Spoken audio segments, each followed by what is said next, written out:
오늘도 앞에 화면을 보시거나 교회 주보를 보시거나 또 댁에서 화면을 보시면서 제가 대표로 읽을 때 눈으로 같이 따라와 주시면 좋겠습니다. 본문이 이제 고린도전서 8장 1절부터 13절인데 제가 여기저기를 이제 발췌해서 이렇게 좀 만들었습니다. 같이 읽겠습니다.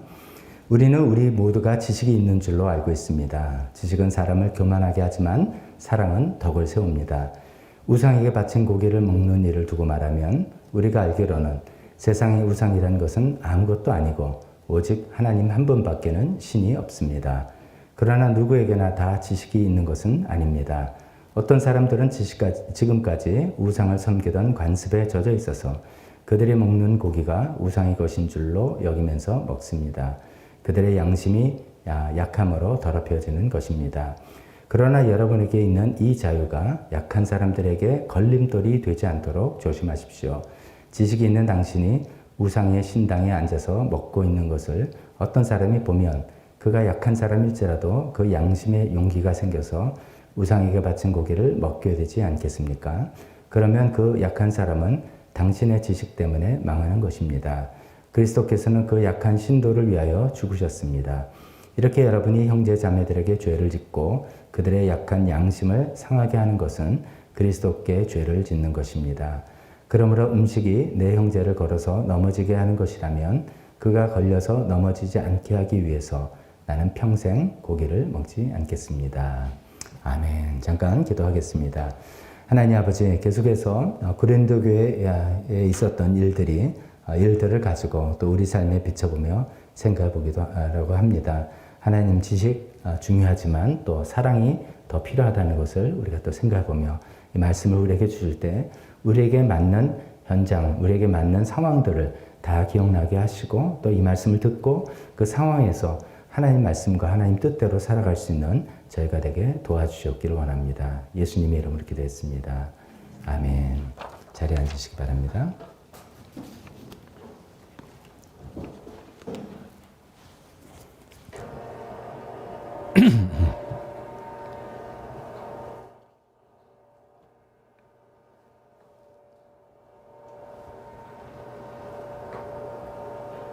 오늘 고린도전서 8장 이제 넘어가면서 8장의 말씀을 가지고 지식은 잘하고 사랑은 키우고 라는 그런 제목으로 설교 말씀을 전하겠습니다. 지식은 잘하고 사랑은 키운다 라는 그런 제목입니다. 그동안 이제 7장의 부분을 우리가 꽤 오래 이야기했습니다. 결혼에 관한 여러 가지 가정에 관한 이야기들, 부부에 관한 이야기도 하고 그러면서 이제 그런 현실적인 문제 보다 더 밑에 있는 근본적인 문제는 이 세상의 형체는 다 사라지는 것이기 때문에 충실하긴 하지만 초연하고 또 거기 나서 우리가 하나님께 나뉘어지지 않는 그런 헌신의 마음으로 나가야 될 것을 이야기한 내용을 7장을 통해서 쭉 우리가 살펴봤습니다. 이제 8장으로 넘어가면서 이제 고린도 교인들이 사도 바울에게 던진 질문입니다. 그 결혼과 부부에 관한 그 질문에 대해서 이야기했고, 첫 번째 질문에 대한 응답이었고, 이번에 이제 두 번째 질문에 대해서 응답하는 그런 내용을 우리가 살펴보고 있습니다. 이 두 번째 질문은 우상에게 바친 제물을 먹어도 되는지 여부에 관해서 사도 바울에게 질문한 것을 대답하는 그런 부분입니다. 이제 우리가 쉽게 이해되는 부분도 있고 좀 우리가 상황이 조금 다른 부분도 있어서 이런 그 당시 상황이 어떤 상황인지를 먼저 간단하게 설명드리도록 하겠습니다. 이제 처음에 우리가 고린도전서 처음에 시작할 때 고린도라는 도시가 어떤 도시고 이런 분위기를 좀 말씀드린 것을 기억에 떠올린다면 고린도 도시는 이제 아프로디테라는 사랑의 여신이죠. 아프로디테가 결국 비너스입니다. 그 사랑의 여신을 섬기는 신전이 있어서 그것을 굉장히 자부심 갖고 자랑하던 도시입니다. 또 그것 때문에 많은 종교 행사가 있고 많은 사람들이 주변에서 찾아와서 늘 여러 가지로 북적거리는 그런 종교 도시의 역할로서도 큰 역할을 하던 도시였습니다. 그 이제 아프로디테 여신에 가서 개인적으로 이제 예배를 드린다. 그러면 이제 우리는 지금 예배 드린 것이 그냥 와서 예배 드리고 찬양하고 뭐 이런 거잖아요.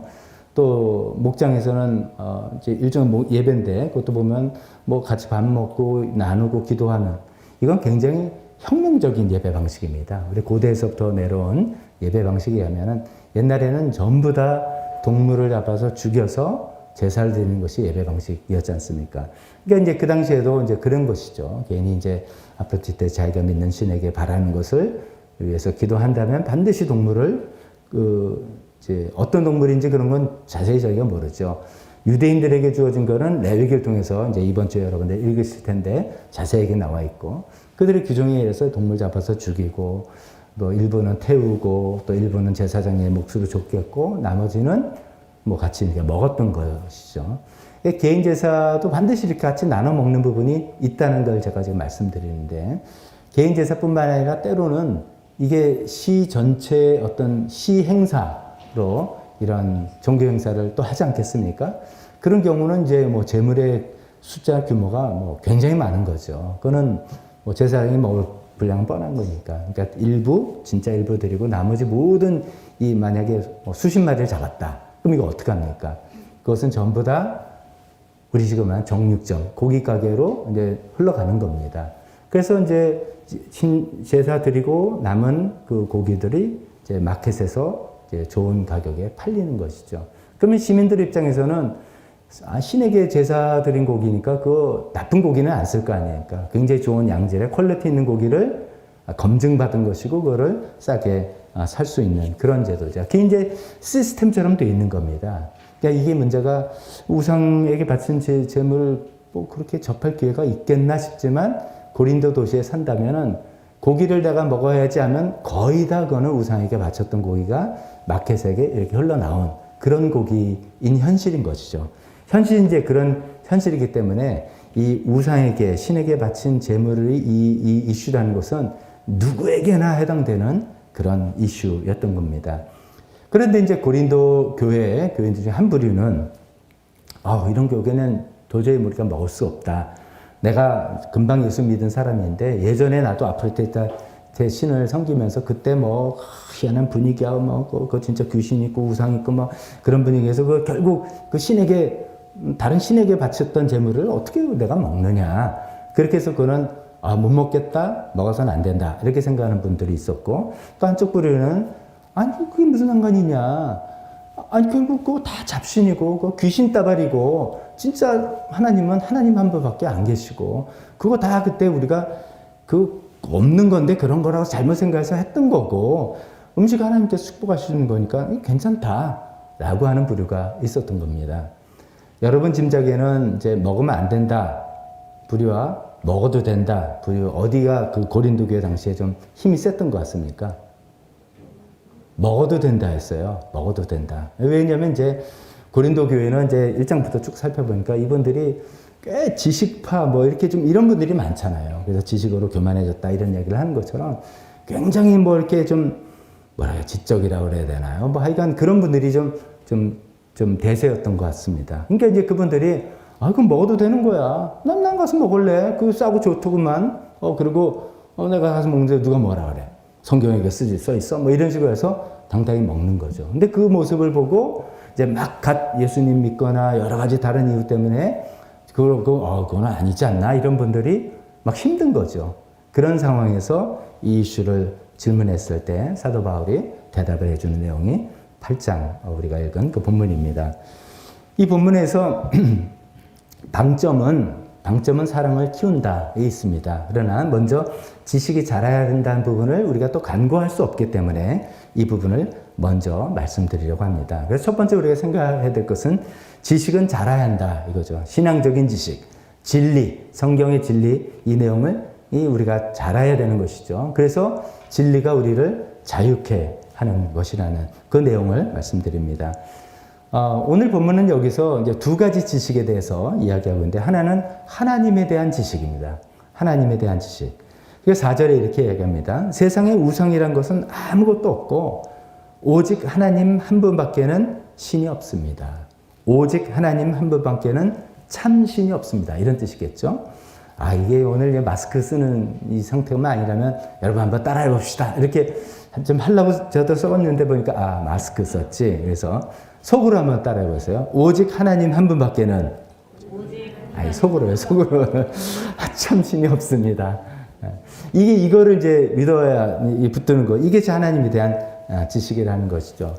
근데 실제적으로 이제 여러분들 개인적으로 혹시 무속신앙의 배경, 우리 집안에 이제 그런 거 많이 있었다라는 분이 있을 수도 있죠. 어릴 때부터 늘 굿판에 끌려가서 구경하고, 뭐 무슨 일만 생기면 점치러 가고, 1년에 한 번 토종비결 보는 건 기본이고, 뭐 이렇게 하셨던 분들은 이게 저 같은 이제 태어나면서부터 교회 다니는 사람들은 뭐 이거 너무 당연한 건데 이렇게 생각하는데, 그렇지 않은 분들한테는 굉장히 이게 리얼하게 다가오는 그런 거겠죠. 근데 이런 이제 신앙적인 지식, 하나님에 대한 지식, 정말 우리가 뭐 귀신은 있을 수 있고, 그다음 뭐 이렇게 있지만, 아무리 뭐 흔히 그러자 어떤 점집에 갔더니 아주 용하게 맞추더라.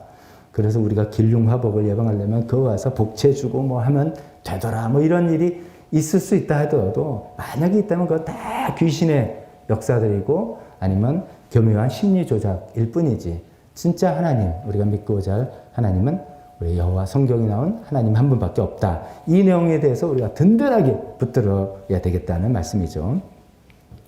제가 이제 어떤 목사님의 뭐 간증이랄까 에피소드를 글로 읽은 적이 있는데, 그분이 이제 지금으로부터 한 25년, 30년 전에 군목으로 활동할 때 이야기입니다.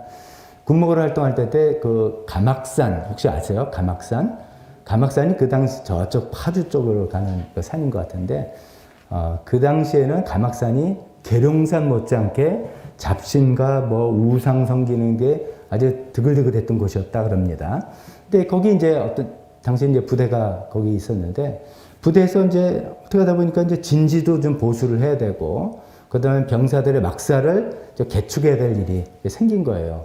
이제 뭐 국방이 최고니까, 그렇죠? 거기 군부대가 거기 있으니까 그게 생기면 그게 최고 우선순위 아니겠습니까? 그래서 이제 사단장이 명령을 내려서 진지를 보수하고 병사들 막사 새로 이제 쫙 해라, 이렇게 이제 명령을 내린 거죠.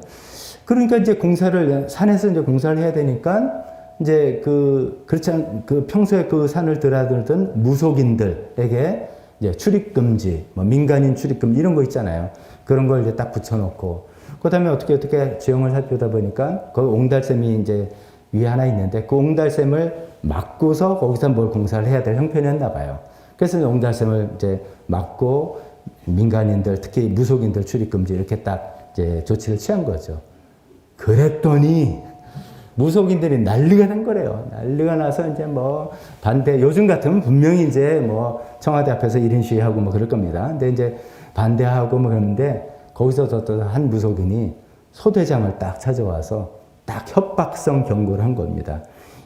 당신들이 지금 막으려는 이 옹달샘은 이 산의 산신령리의 숨구멍인데, 그거를 막는다면 1년 안에 10명이 죽을 겁니다. 뭐 이렇게 이제 얘기했대요. 그 얘기 들으니까, 이거 괜히 이제 마음이 쫄리는 거죠. 그래서 이 소대장이 아마 뭐 명문대 출신 ROTC 소대장인가 봐요. 그렇게 공부할 만큼 한 분인데도 괜히 이제 그 말을 듣고 나니까 소문이 쫙 소대에 퍼진 거죠. 그러니까 이제 그때부터 이제 소대는 25년 전이니까 더 그랬겠죠. 막 이제 좀 불안불안하고, 그 다음에 막 밤에 경기에 쓰는데 귀신을 봤다는 소문이 막 들리고, 이 소대장은 급기야 뭐 어떻게 헛것을 보고 넘어지다가 다리가 접질려서 기부스를 하고, 그러니까 이제 뭐 분위기가 뭐 심상치 않은 거죠. 게다가 뭐 그 동네에서 막 교통사고가 나고 막 이러니까, 이야, 큰일 났다, 진짜. 이거 우리가 괜히 산신령을 건드려서 이렇게 됐나 보다. 이렇게 했답니다. 근데 이제 그 소대가 소속되는 그 사단의 사단장은 예수님을 잘 믿는 이제 신앙 깊은 분이었대요. 그 사단장님이 이 보기에 너무 이제 안 되겠으니까 군목 이분에게 와서, 당신이 직접 가서 얘네들 맡기면 안 되겠다. 군목인 당신이 직접 가서 그 안에 무슨 이제 오래된 나무에 성황당식으로 뭐 이렇게 띠 둘러놓고 거기서 이제 제를 하고 하는 그런 나무 있잖아요. 그놈 잘라버리고 그거 다 없애버리라고. 그렇게 이제 명령을 내린 거예요. 그래서 이제 군목이니까 이제 중이 아닌 대위겠죠. 그래서 이제 부하를 데리고 이제 가자. 그랬더니 아무도 안 따라 나서는 거예요. 그렇지 않아도 뭐 귀신 나왔네, 소대장 깁스하고 있고, 뭐 교통사고 나니까 괜히 그 나무 잘랐다가 내가 재앙을 당할까봐 아무도 따라 나서지 않더라는 겁니다. 그래서 이제 할 수 없이 군목 목사님 혼자 믿음으로 기도 딱 하고 가서 그 큰 나무를 어떻게 뱉는지 베고, 나무 장까지 다 치고, 그 주에 띠 그거 다 모아서 다 불태우고, 거기서 이제 기도하고 예배 착 드리고, 믿음으로 담대하게 하고 이제 내려왔답니다. 그 이후로 아무 일도 없었어요. 아니, 그 이후로 뭐 있었죠. 뭐 그 동네 사람들 뭐 늘 태어나고 또 죽고 교통사고 나오고 이런 것이죠. 그거는 다 통계치수 안에 있는 그런 것이죠. 아무 일 없었다는 그런 얘기입니다. 가막산이라 해서 제가 가막산 한번 가봤거든요. 지금 그 출렁다리 멋있게, 굉장히 멋있게 나오는, 거기구나. 그런 생각을 해봤는데, 이제 이런 거죠. 지금은 이제 우리가 이런 걸 듣고, 혀를 끌끌 차고 하겠지만, 이게 또 옛날 이야기라고 하지만, 여전히 아직도 그런 생각에 사로잡힐 수 있는 그런 경우가 있을 수 있는 거죠.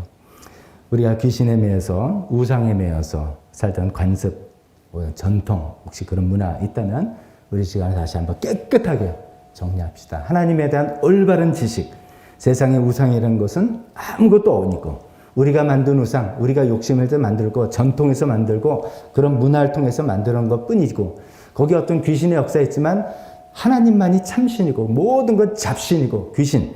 오직 하나님 한 분밖에는 참신이 없습니다. 이것이 우리가 계속해서 붙들어야 될 하나님에 대한 올바른 지식이죠. 그 지식을 이제 이야기하고 있습니다. 근데 오늘 본문에서 이제 하나님에 대한 지식만이 아니라 또 하나 이제 우상 제물을 먹는 거 이야기가 나오니까 이 음식물에 관한 지식도 필요하다는 이야기를 하고 있습니다. 8절에 이제 뭐라고 얘기하냐면 우리를 하나님 앞에 내세우는 것은 음식이 아닙니다. 표현이 조금 어려워요. 하나님 앞에 우리를 내세운다? 이거는 이제 좀 기술적인 표현인데 우리가 쉽게 이야기해서는 우리를 하나님 앞에 세운다 이렇게 생각해도 되고 그것은 다시 말해서 우리가 어떤 특정 음식을 먹거나 금함으로써 하나님께 잘 보인다 뭐 이런 것이죠. 어떤 특정 음식을 먹으면 하나님 먹으라고 했으니까 먹는다든지 어떤 특정 음식을 먹지 말라고 해서 안 먹는다든지 이렇게 함으로써 하나님과 관계를 더 세워나갈 수 있을 거라고 기대하는 그런 마음이죠. 이거는 이제 오래전에 그 성경에도 구약 성경에도 이제 마치 이제 어떻게 보면 딱 이렇게 어떻게 딱 맞아 떨어지는지요. 대부분 말씀의 삶 등록하신 분들은 이제 오늘부터 이제 레위기를 읽어야 되는데 거기 음식법에 대한 이야기가 나오죠. 어떤 동물을 먹으면 안 된다 이야기 쭉 나오는 것처럼 많은 이제 종교에서 그런 것들이 다 음식법이 있었죠. 그렇긴 한데 이제 예수님이 희생이 그래서 놀라운 것이죠. 예수님의 희생을 통해서 그런 모든 관례나 음식법 같은 건 더 이상 지킬 필요 없고 폐지됐다는 것을 이야기하고 있죠. 그래서 하나님과 우리 관계 사이에서 어떤 음식물이 아무런 영향을 미치지 않는다. 이것을 우리가 또 분명히 붙들어야 되겠죠. 하나님과 우리의 관계에 있어서입니다. 신앙적인 관계에 있어서 건강에서는 어떻습니까? 있죠. 음식은 상당한 관계가 있죠. 건강에 있어서는 해야 되는 거 우리가 잘 알고 지켜야 되지만 이거는 신앙적인 면에서 하나님과 우리의 관계에 있어서 이런 것이죠. 디모데전서 4장 4절에 이런 말씀을 또 찾아보려 하고 있습니다. 하나님께서 지으신 것, 이거는 그 맥락이 음식입니다. 음식과 관습 이야기에서 음식을 두고 이게 바로 음식입니다. 하나님께서 지으신 것은 모두 다 좋은 것이요 감사하는 마음으로 받으면 버릴 것이 하나도 없습니다. 그러니까 음식법에 더 이상 속박받지 말아라. 그럴 필요가 없다라고 하는 이야기를 하는 것이죠. 하나님께서 주신 음식은 모두 다 좋은 것이다. 감사하는 마음으로 받으면 버릴 것이 하나도 없다. 또다시 이것은 하나님과 우리의 관계에서입니다.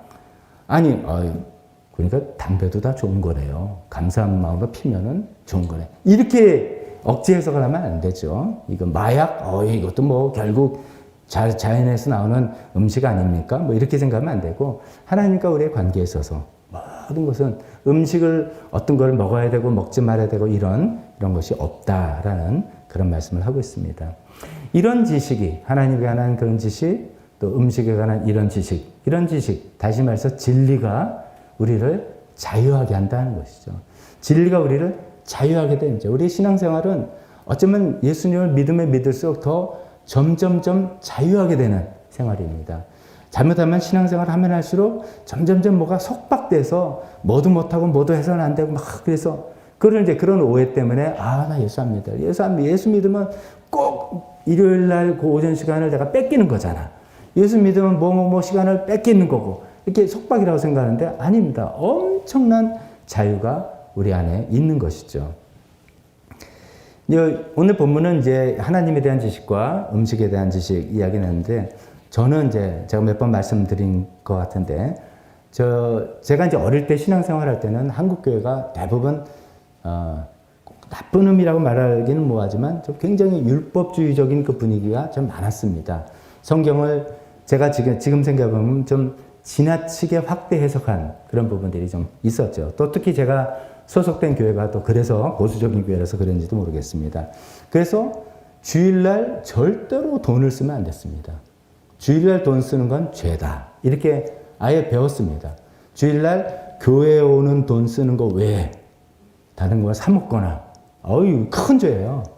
그렇게 이제 배웠는데 왜 그런가 하면은 십계명에 나오는 안식일 규정을 지나치게 확대 해석한 것이죠. 안식일을 일하지 말고 남들도 일하지 말게 하라. 그러니까 돈을 내가 쓴다는 것은 다른 사람에게 일을 하게 하는 거니까 안 된다는 것이죠. 그렇게 생각했는데 지금은 어떤 분은 이렇게 한국교회가 지금 타락했어.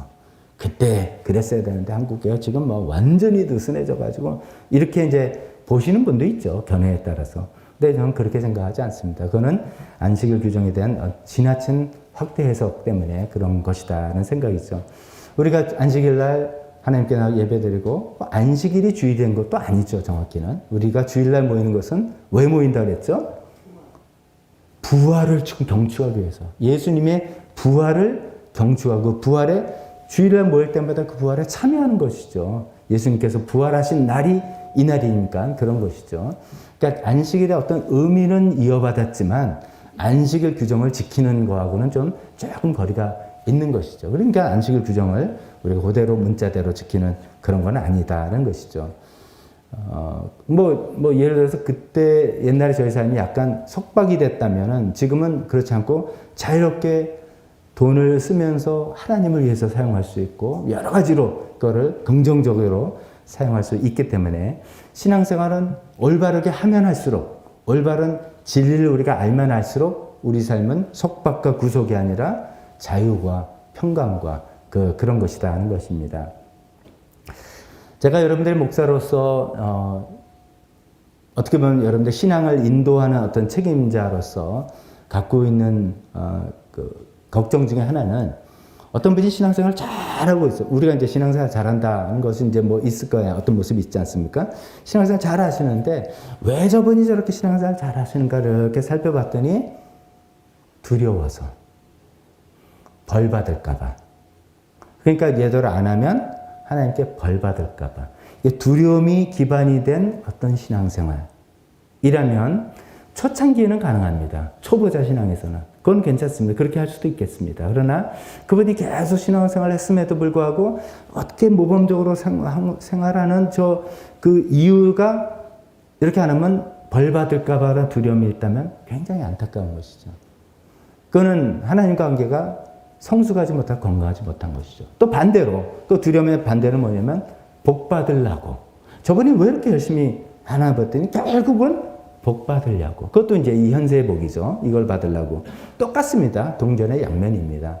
그런 거라면은 우리가 이제 신앙생활 하면서 뭐를 안 하게 되는 것도 있잖아요. 또 손해를 봐야 되는 것이 속박과 구속으로 느껴지는 거예요. 속박과 구속인데 이거 하면은 벌 받으니까 또 이걸 안 해야지 복 받으니까 이런 생각으로 하는 것이 우리 마음의 전부라면 그것이 굉장히 큰 부분이라면 굉장히 안타까운 겁니다. 그렇지 않습니다. 우리가 진리가 우리를 자유케 합니다. 올바른 진리가 우리를 자유케 해요. 하나님에 대한 이해, 하나님에 대한 이해도 하나님 우리를 벌 주시는 그런 하나님이라 우리를 선한 길로 인도하시려는 좋으신 하나님이 그 대세죠. 그게 큰 하나님의 부분이죠. 그런 하나님인데 우리를 그렇게 인도하기 위해서 때로는 어떤 고난도 주시고 또 벌도 주시기도 하고 이렇게 나오는 것을 잘 이해하는 것이 우리에게 필요합니다. 그래서 첫 번째 우리가 생각하는 것은 이런 하나님의 올바른 지식, 성경에 대한 올바른 지식, 이것은 점점 우리가 키워나가야 되는 거예요. 이거를 키워나가지 않으면은 굉장히 두려움, 속박, 굉장히 이상한 동기로서 우리가 신앙생활하게 될 거기 때문에 이런 지식은 점점점 키워나가야 되겠다는 말씀입니다. 그러나 두 번째는 사랑을 키우자. 사랑을 키우자. 사실 오늘의 본문의 초점은 여기에 두 번째에 더 있죠. 왜냐하면 7절에 그러면서 이렇게 이야기합니다. 그러나 누구나 다 지식이 있는 것은 아닙니다. 우리가 좀 전에 생각한 거, 그거 다 잡신이고 하나님 한 분만이 시냐. 그리고 음식 그거 가지고 음식은 상관없어. 주 하나님 다 주신 거고 감사함을 받으면 다 괜찮아. 이것이 성경에서 이제 계속해서 알려주신 지식인데, 분명한 지식인데, 다 누구나 다 그런 지식을 확고하게 갖고 있고 자기 것으로 소화해낸 것은 아니다라는 것이죠. 이제 그럴 때 이제 어떻게 하느냐, 이것이 이슈가 되는 것이죠. 사람에 따라 어떤 분들은 어떤 새로운 지식을 딱 접하면 그거를 잘 소화내신 분이 있습니다. 딱 새로운 지식은 이거 그런 거야? 내가 그동안 잘못했네? 탁 바꾸고 행동으로 바로 실천이 되시는 그런 분들이 있습니다. 그런데 이제 또 어떤 분은 아마 대다수일 겁니다. 뭐 이렇게 쉽지 않은 거죠.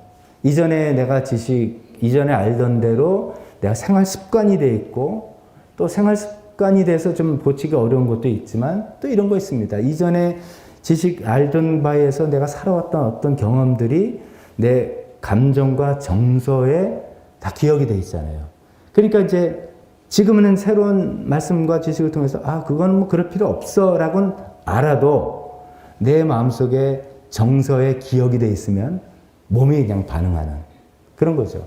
사실 우리를 움직이는 것, 무슨 결정을 하는 것이 이성인 것 같지만 더 많은 부분은 감정이다. 이런 얘기 많이 들어보셨죠. 사실 감정이 우리는 괜히 이성과 감정일 때 굉장히 좀 낮게 평가하는 경향이 있는데 실제로 우리를 움직이는 거는 감정이 더 크다는 거죠. 근데 감정은 과거의 어떤 일들을 통해서 어떤 그 기억이 우리가 저장이 돼 있어서 어떤 비슷한 일이 생기면 딱 트리거가 돼서 몸이 그대로 반응을 하게 되는 것이죠. 그렇기 때문에 이제 뭐 처음에 제가 말씀드린 잘 하시는 분들은 그거 옛날 거야. 그거 다 끝난 거고 필요 없는 거야. 지금 딱 이렇게 됐으면 말씀이 이렇게 됐으면 딱 이렇게 하는 거지. 그리고 그거 옛날 사고 방식이 지금은 아니지. 그걸 왜 못해? 라고 하지만 안 되는 경우가 있는 거예요. 안 되면 안 되는 거죠. 이제 그런 상황에서 어떻게 이거를 맞춰 나가느냐 이런 것이죠. 그 안 되는 예가 이런 거겠죠. 무속 신앙에 대해서 얘기하면 예를 들면 저는 그렇습니다. 저는 제가 아까 말씀드린 것처럼 쭉 그냥 태어날 때부터 뭐 교회밖에 모르는 믿는 가정에서 쭉 태어나서 제가 만약에 어떤 이제 구슬을 하는 걸 본다 그러면 저는 그냥 우리나라의 전통 문화. 저는 딱 그렇게 봅니다. 뭐 전통 문화라고 멀지만 하여간 이게 어떤 종교적인 가치 하나도 저한테는 없습니다. 그냥 우리나라 옛날 조상들이 잘 모를 때 저런 식으로 그냥 했구나 이렇게 봅니다. 근데 이제 다른 쪽 저희 아내만 해도 어릴 때 굿하는 거 보고 막 끌려다니 거기서 느껴지는 뭐 좀 무시무시한 분위기 뭐 향불 펴서 향내 냄새가 기억을 하게 하는 그런 거 있잖아요. 그런 게 굉장히 이제 많이 있는 거죠. 그래서 굿하면 끔찍한 저랑은 굉장히 다른 입장인 것이죠. 근데 제가 이제 예를 들어서 그거 뭐 필요 없는 거 그거 잡신이고 하나님만 하지요 괜찮아 라고 말을 한다 할지라도 저희 아내 입장에서는 그것을 수용하거나 받아들이기가 굉장히 어려운 것이죠. 그건 당연한 것이죠. 고린도 교회에도 그렇다는 거죠. 이제 예수님 믿고 난 다음에 그 전에 아프로디테 신전에서 했던 그 모든 뭐 희한한 분위기, 그때는 그게 진짜인지 믿었으니까 그랬던 것들을 기억이 생생하게 나니까 아무리 지식적으로 그건 아니고 해도 안 되는 거죠. 그런 분들이 있는 반면에 유대교 배경인 사람들 당연히 안 되겠죠. 오랜 전통으로 음식법을 지켜왔고 지금은 그리스도 안에서 그게 이제 없어졌다라고 하지만 전통으로 남아있기 때문에 쉽게 버리기는 어려웠을 것입니다. 이런 분들에게 대해서 이제 고린도 교회에서는 아까 제가 질문했을 때 여러분들이 말씀하신 것처럼 지식적으로 그건 아니야 라고 맺었던 분들이 더 목소리가 컸고 대세였던 것 같습니다. 이제 이분들이 그거 쓸데없는 거 아무것도 아닌데 우상이 재물 바쳤다고 그거 왜 안 먹어? 그럼 고기를 안 먹고 살겠다는 거야? 뭐 이러면서 이렇게 질 좋고 값싼 고기가 여기 있는데 이거 하나님 다 주신 거 아니야? 여러 가지 논리를 집어넣어서 그것을 떳떳하게 먹는 모습에 그 모습을 보면서 굉장히 마음이 힘들고 어려워하는 또 교인들이 있었던 것이죠. 그것을 가지고 이제 질문할 때 사도 바울이 이제 오늘 본문에 처음에도 이야기한 것처럼 이야기하죠. 지식은 교만하게 하지만 사랑은 덕을 세운다.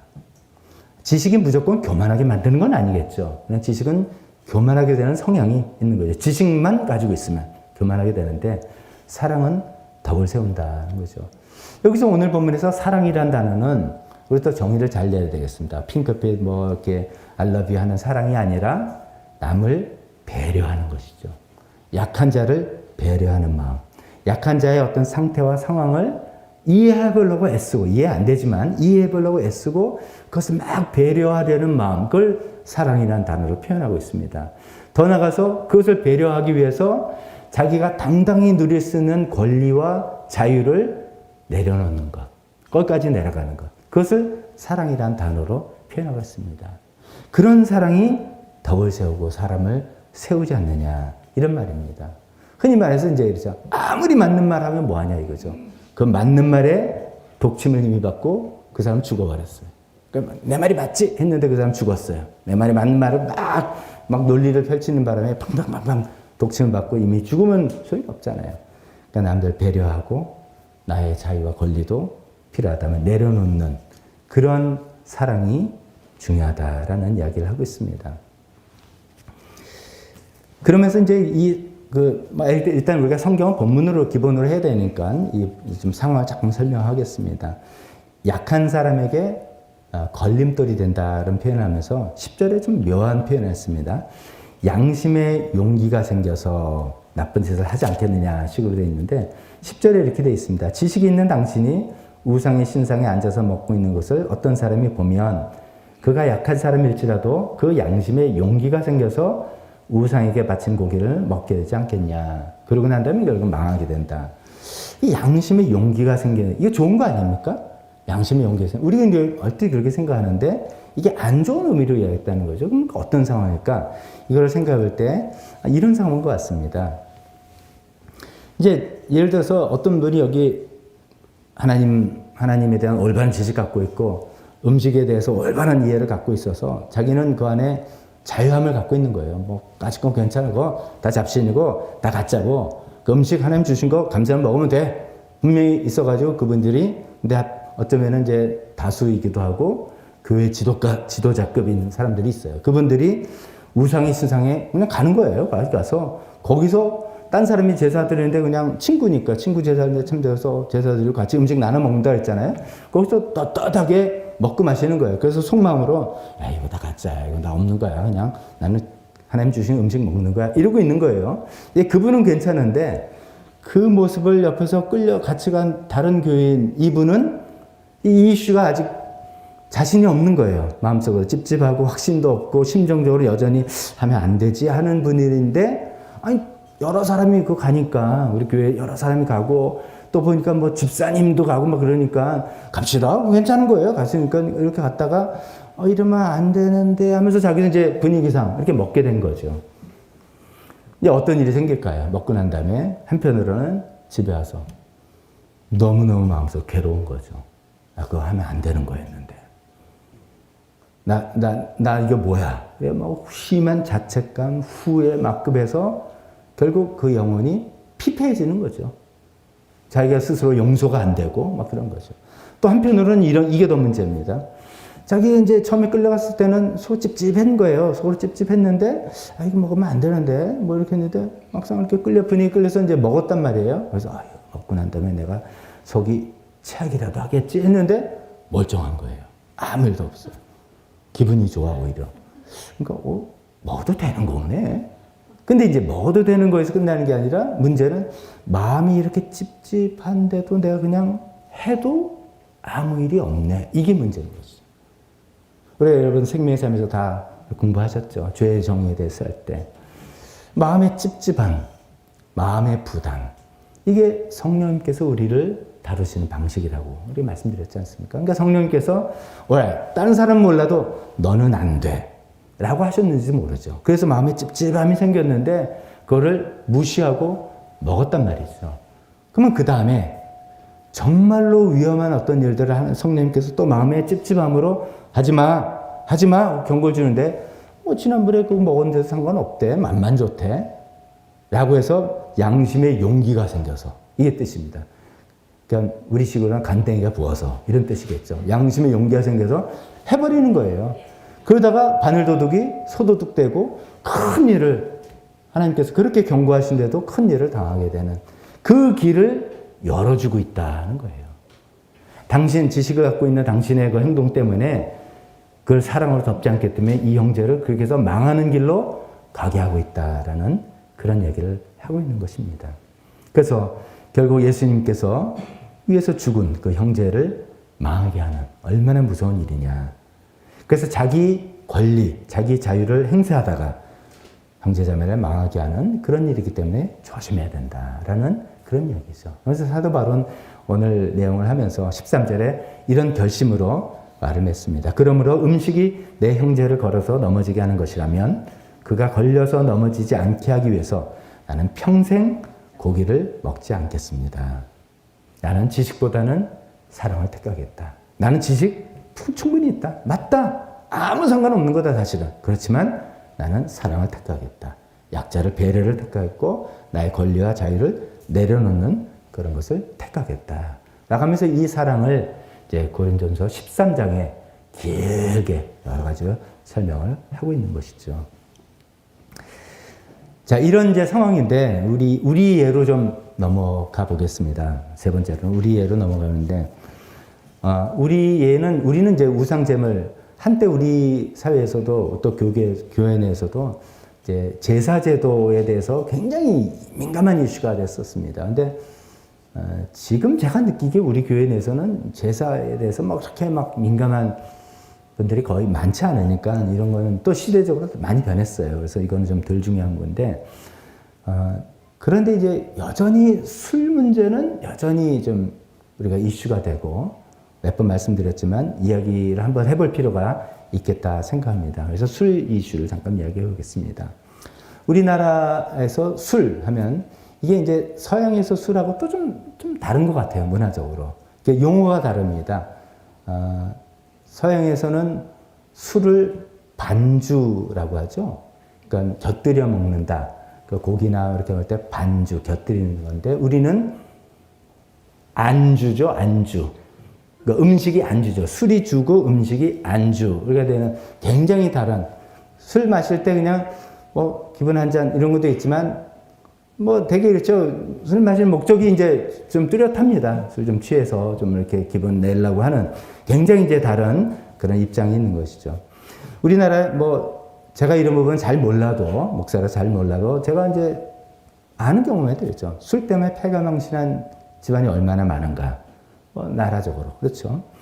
또 술에 대해서 술 취해가지고 필름 끼고 막 했던 거를 그 다음날 무용담처럼 아주 재밌게 이야기하고, 그거 굉장히 위험한 거잖아요, 사실.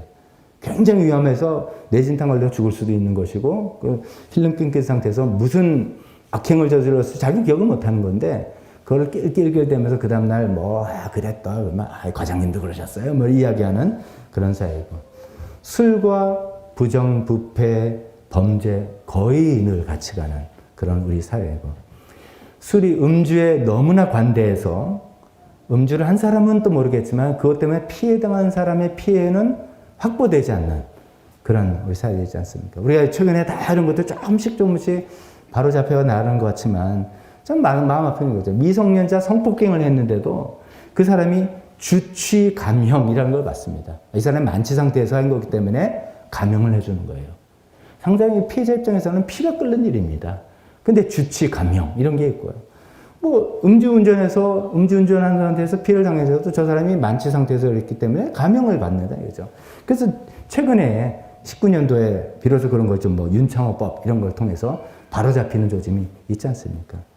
이런 사회에 우리가 살고 있기에 술이 그냥 기호품이 아니라 그런 사회에 살고 있기에 술은 마시지 않는 것이 좋은 거죠.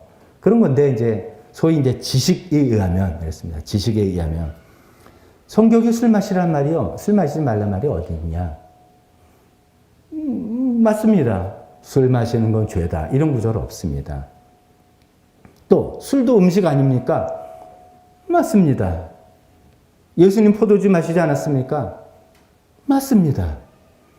사도 바울도 자기 제자 디모데에게 너 필요하면 약으로 포도주 마셔라고 이렇게 권하지 않았습니까? 맞습니다. 다 맞아요. 지식적으로 다 맞아요. 그러면서 사실 요즘 세상에 어떻게 술 한 잔 없이 식사를 합니까? 어떻게 술 한 잔 없이 고기 먹습니까? 어떻게 술 한 잔 없이 회 이거 넘어갑니까? 다 술이 술술술 이렇게 넘어가게 하는 거죠. 술이 한 잔 들어가야지 마음이 열려서 좀 진지한 대화도 하고 서로 그렇게 하는 거죠. 라고 또 걷다가 논리도 붙입니다.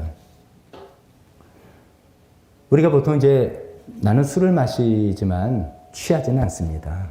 실수하지 않습니다. 이렇게 이제 이야기하는데 모르겠습니다. 진짜. 저도 이제 부끄럽습니다만 제가 대학생 때 저도 그냥 어울려서 술도 마시고 저도 실수했죠. 술 마시면 어떻게 안 취합니까? 취하려고 마시는 건데 결국은. 근데 이제 성경에 술 마시는 건 죄다. 저 이런 말은 없지만 술 취하는 것에 대해서는 굉장한 경고를 합니다. 술 취하는 사람 천국에 가지 못한다. 이런 얘기 있습니다. 우리가 그냥 고린도전서를 쭉 살펴봤지만 그분은 좀 어떻게 하다가 좀 하나하나 따지지 못했지만 고린도전서 6장 10절에 도둑질하는 사람들이나 탐욕을 부리는 사람들이나 술 취하는 사람들이나 남을 중상하는 사람들이나 남의 것을 약탈하는 사람들은 하나님 나라를 상속받지 못할 것입니다. 술 취하는 사람 물론 상습적이겠죠. 어쩌다 이걸 이야기하는 건 아니겠죠. 근데 술 마시면 좀 취하려고 마시는 거지. 그리고 술을 의존하는 사람들. 어떻게 술 없이 이런 거죠. 이런 사람 하나님 나라를 상속받지 못합니다. 간단하게 말하면 천국에 가지 못합니다. 라고 성경 말씀에서 써 있습니다. 우리가 이제 우리 교회는 그런 일이 있던 게 아닌데 제가 이제 들은 이야기인데 가장 속상한 일은 이런 거죠. 남편이 술고래예요. 남편이 술 문제 때문에 집안이 얼마나 어려운 일을 겪었는지 몰라요. 그래서 그 아내는 평생 소원이 이것 때문에 시달리고 고생을 했는데 그래도 어떻게 남편을 사랑하는 마음을 하나님께서 계속해서 주셨어요. 그래서 이 남편을 전도하려고 이제 어떻게 해서 교회를 데리고 나왔어요. 교회 내고 교회 모임을 데리고 갔어요. 예배도 드리고 어떤 모임도 갔어요. 그래서 이제 좀 이렇게 좀 사람도 알게 됐어요. 그리고 이제 개인적으로 만남도 하게 됐는데 어느 날 남편이 갔다 오더니 그런 거예요. 아니 알고 보니까 우리 집사님도 술 마시대.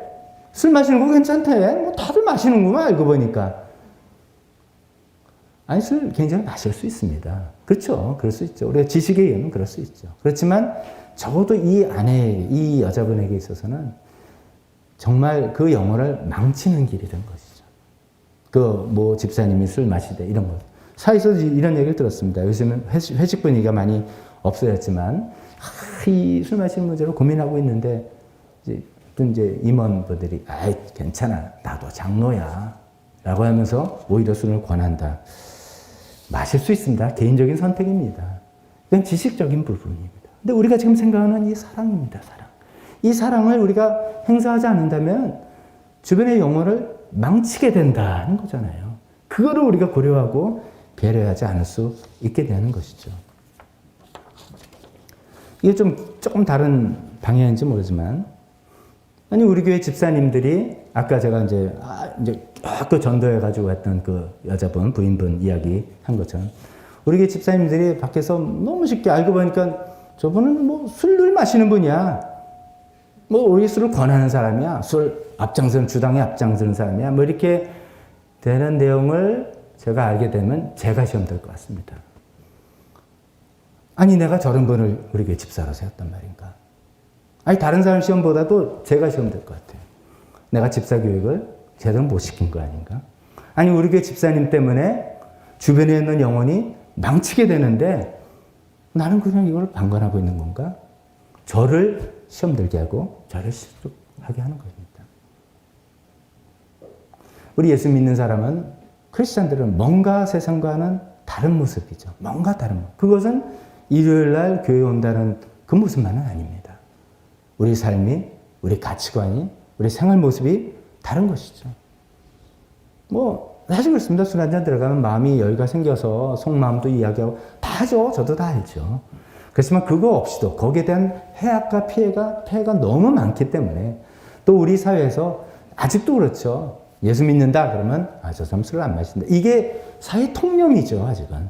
이게 완전히 바뀌었다. 서양처럼 바뀌었다 그러면 또 우리가 다르게 생각할 수 있지만, 이 지식으로 싸울 게 아니라 이 사랑의 부분으로 우리가 생각해 보는 것이죠. 그렇다면 다 일반적으로 생각할 때 저 사람 교회 나간다, 저 사람 교회 열심히 다녀, 저 집사야, 이렇게 당하면 저는 술 안 마시는 사람, 이렇게 아는 사회 아닙니까? 그래서 우리가 필요하다면 좀 손해도 보고 희생을 당한다면 예수님을 위한 고난에 우리가 참여하는 것 아니겠습니까? 이런 문제는 사실 술만이 아니죠. 여러 가지 우리가 돈 씀씀이, 우리가 생활하는 모든 다 포함되는 것입니다. 그걸 일일이 말할 수 없어서 이런 이야기만 해보겠습니다. 여러분, 이게 이제 제살깎기처럼 오해되면 안 되는데, 대형교회가 점점점 대형화되는 거 아시죠? 대형교회는 점점점 예산이 큽니다. 헌금이 많습니다. 왜냐하면 대형교회 가면 돈 많은 분들이 많습니다. 돈 많은 분들이 많이 계십니다. 왜 그런가? 대형교회 목사님께서 워낙 설교 잘 하시고, 그 교회 여러 가지 좋겠죠. 그런 여러 가지 좋은 것도 있는데, 이런 부분도 있다는 것이죠. 돈이 많은 분들은 돈이 많은 사람들과 있는 게 편합니다. 생활의 수준이 높아요. 차를 한 대 사도 아반떼 이런 정도가 아닌데, 그러니까 당신의 생활 수준에 그게 잘못도 아니고 나쁜 것도 아니지 않습니까? 열심히 일하셔서 이렇게 자산을 그렇게 하는 것들을 조그만 교회에 이렇게 와보면 좀 부담스럽잖아요. 저번에 생활 빨리 하니까.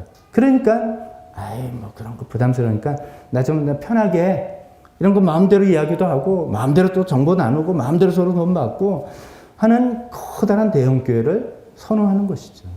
거기 가서 이제 마음대로 해외여행 1년에 3번, 4번 가도 아무런 생각이 없고, 차를 1년에 3-4번 바꿔도 오히려 잘했습니다. 이런 이야기 듣지, 이게 다가오지 않죠.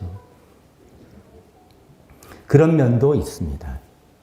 거꾸로 생각하면, 생활에 여유가 있으면서도 우리 교회처럼 규모가 작은 교회 나와서 교회를 섬기시고 하시는 분들 정말로 훌륭하신 분들입니다. 정말로 믿음 좋으신 분들입니다. 얼마든지 본인의 수준에 맞게 하실 수 있음에도 편하지 않게, 드러내지 않게 하시면서, 그게 위선이 아니죠. 그게 사랑이죠. 그렇게 하시면서 살아가신다. 그런 게 참 훌륭합니다. 이게 물질적인 뿐만이 아니라 우리가 다른 사람 때문에 내 권리와 자유를 내려놓자, 이게 사랑인데, 왜 다른 사람 때문에 내가 속박당해야 돼? 왜 다른 사람 때문에 내가 하고 싶은 걸 못해? 성경에서 그렇게 하자는 말이 없는데? 이런 생각에 여긴 난 나를 너무 힘들게 하는 데야, 관둘래. 이렇게 하는 경우가 있다면 그건 개인의 선택입니다. 많은 오늘 우리가 읽은 성경 본문 말씀과는 방향이 다른 그런 것이겠죠. 우리가 신앙이 성장하면 점점점 우리의 신앙 질문이 달라져야 됩니다.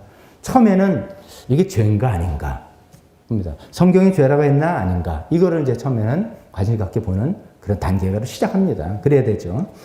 처음에는 죄인가 아닌가를 성경을 찾아서 이제 보는데, 두 번째 단계로 가면은 우리가 이제 성경을 읽어보면은 우리 생활의 모든 것들을 성경이 이야기하지 않잖아요. 차에 대한, 자동차에 대한 이야기 없잖아요. 어떤 분이 성경에 담배 피지 말란 말이 어디 있습니까? 담배는 그때는 개발이 안 됐어요. 성경시대에. 이게 말이 안 되는 건데. 그러니까 그럴 정도로 성경이 우리 21세기에 살아가는 우리의 삶의 모든 것, 성경 무슨 컴퓨터가 없잖아요. 예를 들어 인터넷 몇 시간 하라, 이런 말 할 수가 없죠. 이런 것들이니까 두 번째는 성경을 통해서 아니라 성령님을 통해서 이것이 내 신앙생활에 도움이 되는 건가, 도움이 안 되는 건가, 이 고민이죠. 처음엔 성경에서 죄라 그러나 죄라 그러지 않는가 이거를 고민하다가 두 번째는 그 기초 계속 갖고 있으면서 두 번째는 성령님께서 내 마음속에 아까 부담감, 찝찝함 이런 걸 통해서 내 신앙생활에 도움이 된다고 하는 건가 도움이 안 된다고 하시는 건가 이건 성경에는 없지만도 우리가 개인적으로 생각해 보는 거죠. 그게 이제 발전이죠. 세 번째 발전은 남에게 도움이 되는 건가 아닌가 덕이 되는 건가 아닌가 이게 우리 고민이 점점점 성숙해 가는 것이죠. 이런 맥락에서 제가 올해 첫 설교를 우리가 세 가지 질문을 던지면서 살아봅시다 라고 말씀드린 거하고 맥이 닿습니다. 그 세 가지 질문이 그렇잖아요. 하나님께서 이것을 허락하시는가 가한가 아닌가 여쭤보자. 두 번째 질문은 이것이 유익한가 하나님 나한테 유익합니까? 지금 내 눈에 유익한 게 아니라 하나님 보시기에 나한테 유익합니까? 세용지마 말씀도 드리면서 그래서 나한테 유익한 거지만 하나님 보시는 관점에서 유익한가? 이거 질문해 봅시다. 세 번째는 남한테 도움이 되나? 덕이 되나? 이런 질문 해보자. 한 말씀이잖아요. 똑같은 맥락인 것 같습니다. 우리의 신앙생활이 점점 성장한다면 성경 첫 번째는 성경을 통해 성경을 읽으면서 성경 말씀에 죄라고 하는 건가? 죄라고 하는 것이 아닌가를 우리가 생각해봐야 되고 두 번째는 그 위에서 성령님께서 나에게 너한테 유익하다고 나의 신앙생활에 도움이 된다고 하시는 건가? 너한테는 도움이 안 돼. 하지 마라고 하시는 건가? 생각해 보는 것이죠. 세 번째는 또 그 위에 남한테 덕이 되는가? 유익한가? 도움이 되나? 이런 걸 생각해 보면서 세 번째에 걸린다면 아무리 첫 번째, 두 번째가 오케이라도 세 번째에 걸린다면 나의 자유, 나의 권리를 좀 내려놓겠다라고 하는 것이 사랑이죠. 그 사랑의 길을 예수님께서 걸어가신 것이고 그 사랑의 길로 저 여러분을 초대하신 것이죠. 그래서 우리가 계속 그 길로 나아가보는 저희가 됐으면 좋겠습니다.